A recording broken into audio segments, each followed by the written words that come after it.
रामरक्षा कवचाची ज्ञानयात्रा, चला मिळवूया श्रीरामाच्या कवचाची गूढ माहिती। 1. रामरक्षेचे रचनाकार कोण? उत्तर बुधकौशिक ऋषी, ज्यांना विश्वामित्र ऋषी म्हणतात। 2. रामरक्षेत राम हा शब्द किती वेळा आलेला आहे? उत्तर 80 वेळा। 3. मंत्र म्हणजे नेमकं काय असतं? उत्तर मननात्रायते इति मंत्र, म्हणजे मनन करून जो त्राण देतो तो मंत्र। मंत्र म्हणजे एक दिव्य ध्वनी, अक्षर, शब्द किंवा शब्दसमूह जो सतत उच्चारल्याने आत्मिक, भौतिक व आध्यात्मिक उन्नती घडवतो। म्हणजे मंत्र म्हणजे त्राण देणारा, जो आपल्या मनावर, आत्म्यावर प्रभाव टाकतो तो मंत्र। 4. रामरक्षा कवचाचे नाव काय आहे?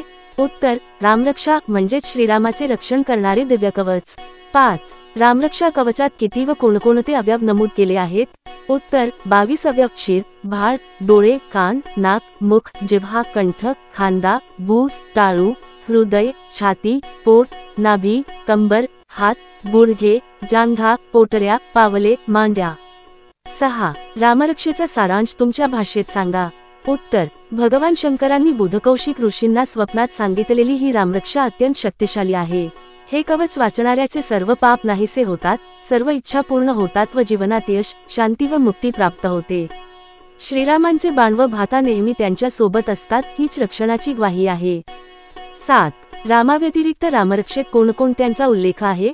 उत्तर एकूण 22 व्यक्तीत सीता, हनुमान, लक्ष्मण, दशरथ, कौसल्या, विश्वामित्र, शत्रुघ्न, भरत, सुग्रीव, जांबुवन, बिभीषण, रावण, शंकर, वाल्मिकी, परशुराम, दुर्वास, पद्माक्ष, सत्यसंध, सुमित्रा, रघुकुल, लक्ष्मण, भरताग्रज। 8. तुम्हाला आवडलेला श्लोक कोणता? उत्तर आपदामपहर्तार दातार सर्वसंपदाम, लोकाभिराम श्रीराम भूयो भूयो नमाम्यहम। 35. श्रीराम सर्व आपत्ती दूर करणारे, सुखदायक व सर्वांच्या मनाचे राम आहेत। 9. रामरक्षेच्या ध्यान श्लोकातून ध्यान कसे करावे? उत्तर रामरक्षेचा ध्यान श्लोक सांगतो की श्रीराम हे अजानुबाहू, पद्मासनात बसलेले, पिवळ्या वस्त्रधारी, कमलासारख्या डोळ्यांचे, डाव्या मांडीवर सीता असलेले आहेत। त्यांच्या प्रतिमेवर एकाग्रता ठेवून दररोज पहाटे किंवा संध्याकाळी संकटाच्या काळात रामरक्षेचे 11 वेळा पठण करावे। 10. रामरक्षेत रामासाठी कोणकोणती विशेषणे आली आहेत?